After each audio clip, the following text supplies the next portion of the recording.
Assalamualaikum warahmatullahi wabarakatuh.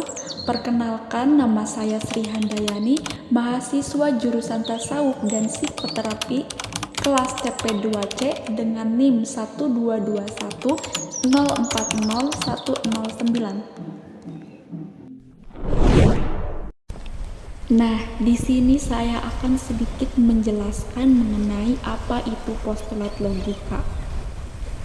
Lantas, apa sih postulat logika itu? Nah, postulat logika ini berasal dari bahasa Latin, yaitu postulatum dan postulate, yang artinya adalah meminta dan menuntut. Atau dalam makna lain, postulat ini disebut sebagai asumsi yang menjadi pangkal dalil yang dianggap benar tanpa perlu membuktikannya. Nah, jadi dapat kita simpulkan bahwa postulat adalah prinsip-prinsip dasar logika atau aksioma kebenaran yang tidak dapat dibantahkan. Dalam logika, postulat itu terbagi menjadi 4, yang 3 berasal dari Aristoteles dan yang 1 berasal dari Spinoza. Nah, untuk yang pertama, di sini saya akan membahas mengenai postulat logika dari Aristoteles. Nah, yang pertama itu ada the principle of identity, yaitu prinsip yang merupakan kesamaan, seperti suatu benda adalah benda itu sendiri, bukan yang lain. Nah, prinsip ini dapat dirumuskan dengan A sama dengan A, B sama dengan B.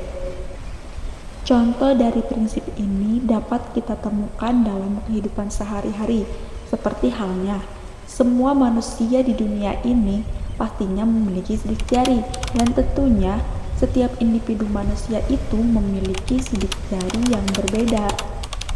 Untuk yang kedua ada the principle of contradiction, atau disebut juga dengan prinsip pertentangan. Maksudnya adalah sesuatu itu tidak dapat positif dan negatif sekaligus. Contohnya yaitu manusia tidak dapat menunjukkan dua sifat dalam waktu bersamaan. Contoh lainnya dari prinsip pertentangan ini, ketika ada seseorang lahir, maka orang tersebut tidak mungkin lahir pada waktu bersamaan di dua tempat yang berbeda. Nah, untuk prinsip yang ketiga dari Aristoteles ini yaitu the principle of exclusivity. Prinsip ini merupakan prinsip yang menolak akan adanya jalan tengah.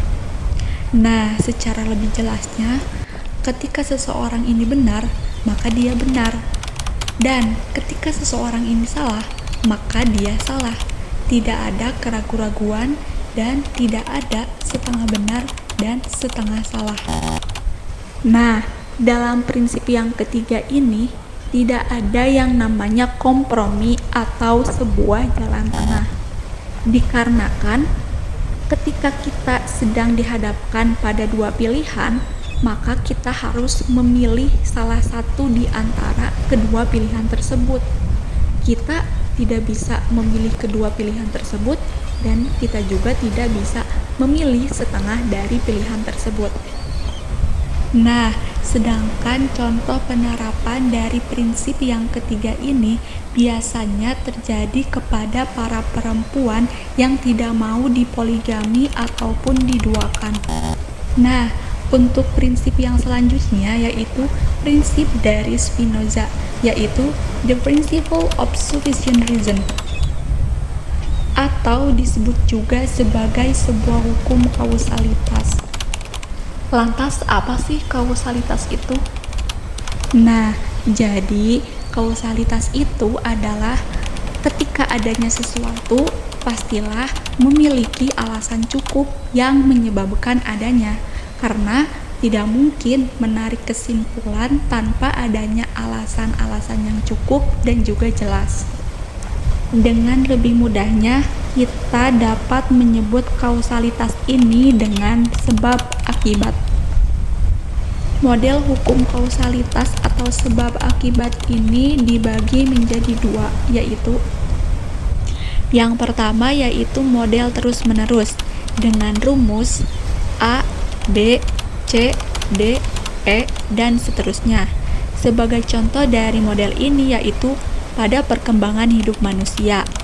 Manusia yang pada masa awal kelahiran disebut dengan bayi atau balita, kemudian terus berkembang menjadi kanak-kanak, lalu tumbuh menjadi remaja dan dewasa, hingga menjadi tua.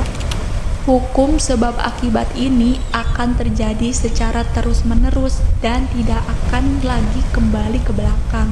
Namun, ia akan maju secara terus-menerus hingga sampai pada akhirnya. Untuk yang kedua yaitu model siklus dengan rumus A, B, C, D, A.